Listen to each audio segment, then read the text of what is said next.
Sí, mi nombre es Daniel Monge, soy docente investigador de la Universidad Manuela Beltrán y lo que quiero compartir con ustedes hoy es esta idea que tengo que se llama Pisingaña, un documento extraordinario. Pisingaña es una película colombiana del 85 y esta película nace en un mundo donde el cine colombiano no habla normalmente de la violencia, no es común en esta época todavía que hayan películas sobre la violencia colombiana, sobre estos fenómenos que nosotros tenemos, que les damos muchísimos nombres. No hay en este momento un cine de esto. Pisingaña es de las primeras películas que empieza a tratar el tema, está en una época coyuntural y por eso es que me llama la atención como objeto de estudio. Pisingaña es del 85, es una película relativamente corta, 85 minutos, está dirigida por este señor que está de este lado, se llama Leopoldo Pinzón.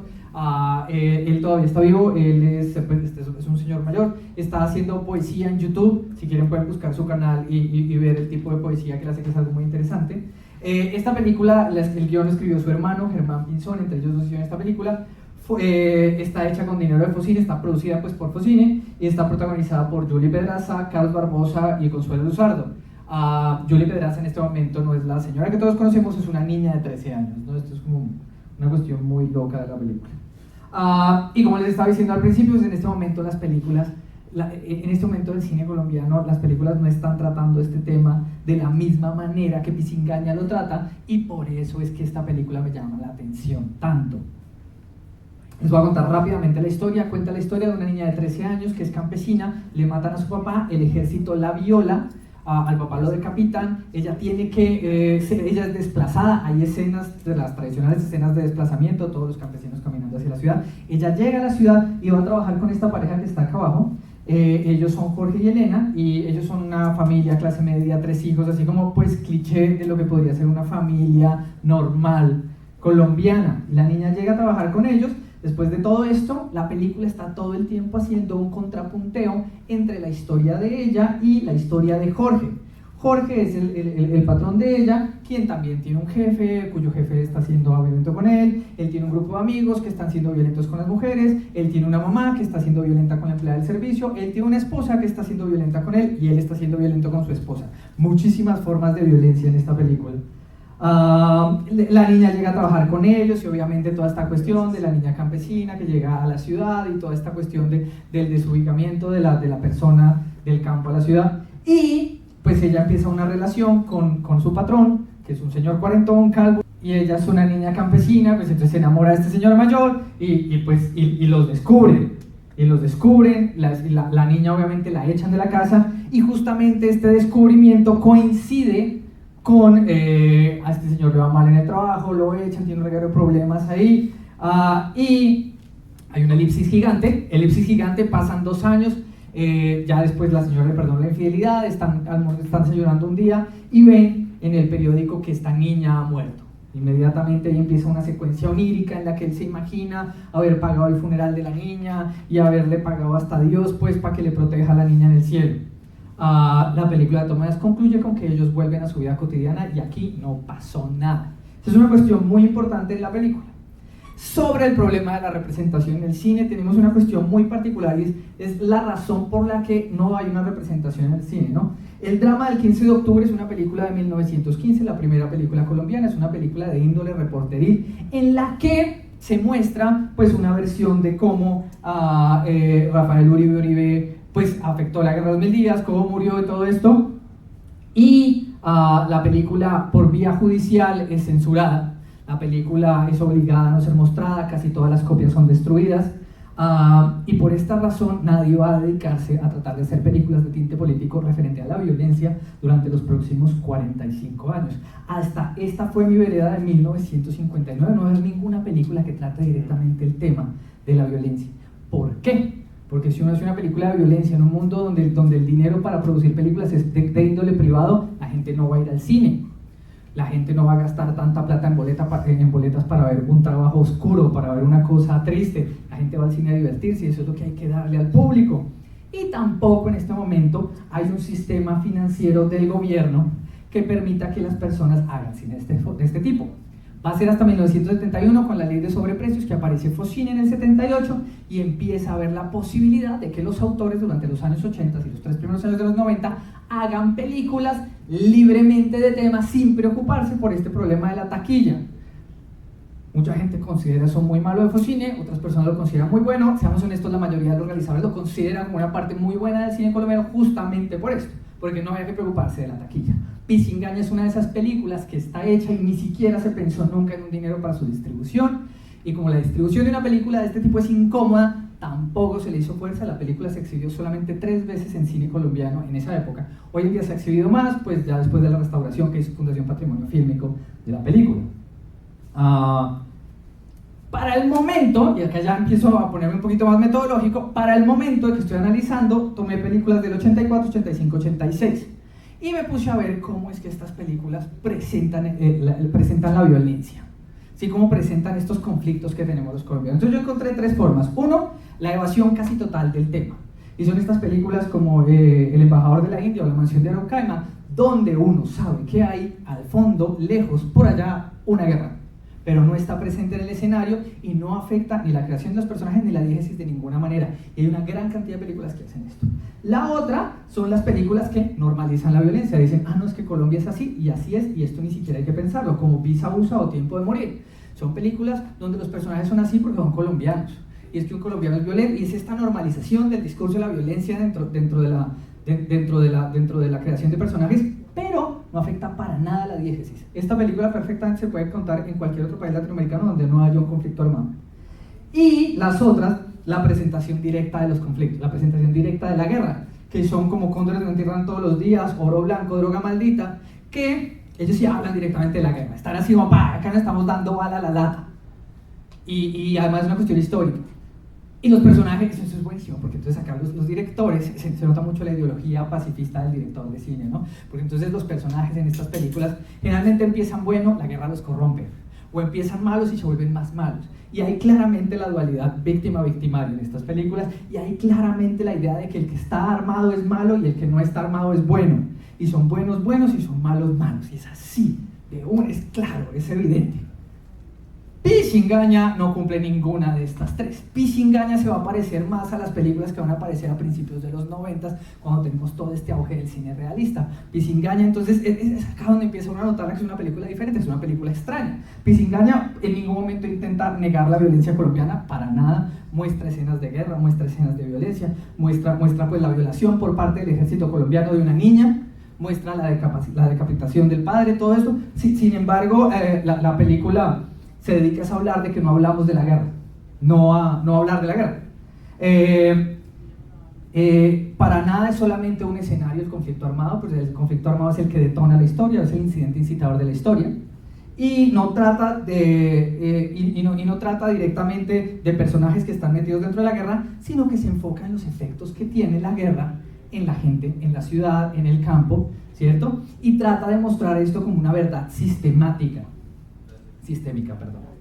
Metodológicamente me agarré de Roland Barthes para tratar de generar un modelo en el que yo pueda mostrar a Pisingaña y las estructuras dramatúrgicas de creación de Pisingaña como un reflejo de la ideología de sus creadores y por lo tanto pues también de tomas de la ideología de las personas que estaban haciendo cine. Les recuerdo que para sacar una película con Focine uno tenía que presentar un guión, tenía que aprobárselo, luego tenía que haber un pequeño proceso. No era que yo simplemente dijera Focine dame dinero y me lo daban, ¿no? Entonces hay una cantidad de realizadores de cine que están alrededor de esta película que aprueban este tipo de discusión, y por lo tanto es interesante indagar en esa ideología y en ese momento coyuntural de la ideología de la representación de la violencia en el audiovisual colombiano, 1985.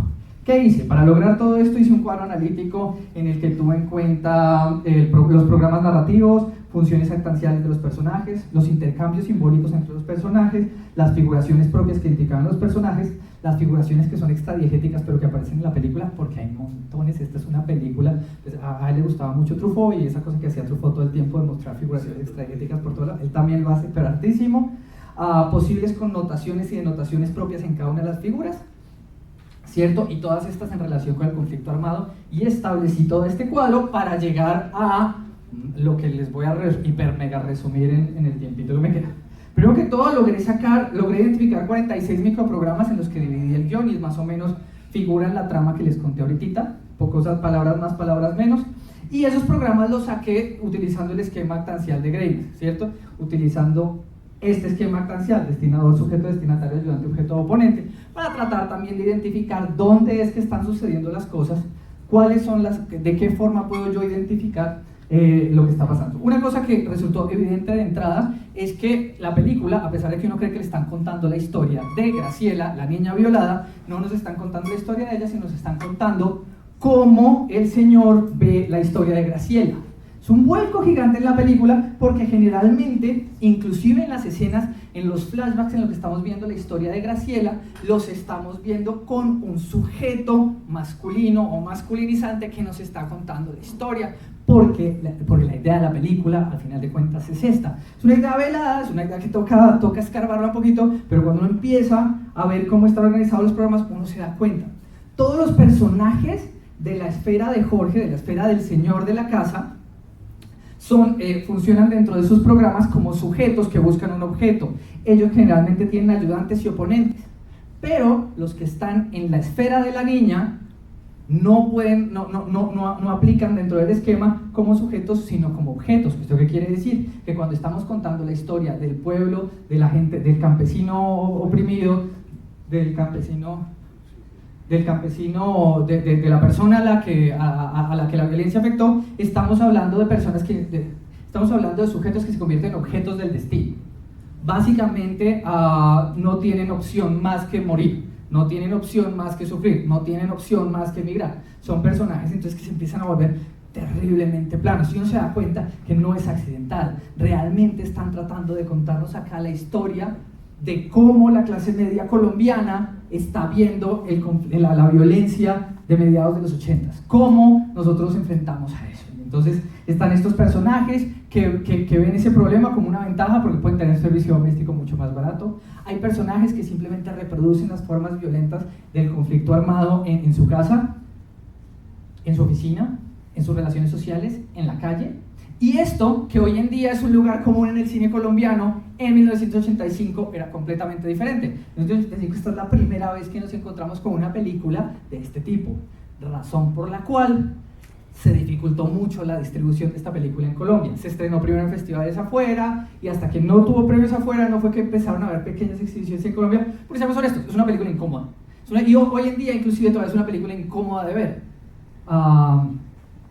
Después de todo el análisis actancial, también me dediqué a hacer un cuadro comparativo de todas las figuras, tratar de identificar una figura con otra figura, ver qué es lo que están tratando de decirme. Hay cosas que son muy evidentes para identificar a los personajes, y también hay figuraciones extradiegéticas muy interesantes. Una diegética muy bonita es la de las botas. Los soldados obviamente están identificados con las botas. La primera secuencia de las películas es puras botas de soldados pasando por un lado para otro, y después la niña va a estar identificada con unas botas rojas, y obviamente esas botas rojas son las botas, o sea, esta bota del machismo de la guerra. O sea, está toda la figura completamente hecha, una metáfora muy bonita. La niña en la casa se va a encontrar el jardín de las delicias del Bosco, y entonces obviamente él va a utilizar esto pues para poder hablar también de esto, poderle contar al espectador. Lo que usted está viendo acá es una fábula moral. O sea, acordemos que lo que usted está viendo es una obra de arte, y lo utiliza claramente. El enemigo de él, como uno de los opositores de Jorge en la historia, todo el tiempo está jugando ajedrez, y es claro, es como tratar de dar esa idea de que el burgués cree que tiene control sobre sí mismo, y mentiras. Al final el tipo, cuando su esposa, cuando el malvado, su esposa muere, que inclusive muere porque él la golpeó un poco. Sí, él dice así un poco, y es que en toda relación tiene que haber unos buenos golpes. Y es buenísimo porque el tipo empieza a citar al asesino inglés famoso, a Jack el Destripador. Empieza a citar cosas de las cartas de Jack el Destripador, en cosas que no tienen sentido, y es esta idea de que el burgués cree que tiene control sobre su ambiente, y mentiras, que no lo tiene. Para concluir, después de todo este estudio, y de verdad tratando de resumir esto, ustedes no se imaginan la cantidad de cosas que estoy dejando por fuera. Es súper importante ver cómo ellos lograron agenciar en Jorge todos los temas posibles de la familia y todos los temas posibles de la clase media, y cómo estos comportamientos se reproducen, y cómo nosotros sistémicamente hacemos lo mismo que el conflicto armado hace cotidianamente, pero recuerden que esto es 1985, esto nunca había sucedido, esto está súper adelantado a su tiempo. Rodrigo de No Futuro lo van a estrenar en el 96. ¿Sí? Esto es, acá de verdad ellos se la sollaron completamente y fue afortunadamente gracias a Focinos. Entonces Pisingaña, mi última conclusión y también una invitación, es una película que merece ser revisitada, que merece ser analizada de nuevo, porque en Pisingaña nosotros estamos viendo claramente el principio del giro, de la forma en lo que los realizadores audiovisuales vemos y presentamos la guerra, la violencia o el conflicto armado en Colombia. Y eso es un momento muy importante porque nosotros básicamente somos los que le estamos contando a la gente cómo ver la guerra, ¿no? Si hay guerra, ¿no? Esa puede ser una discusión pero más tarde. Muy bien.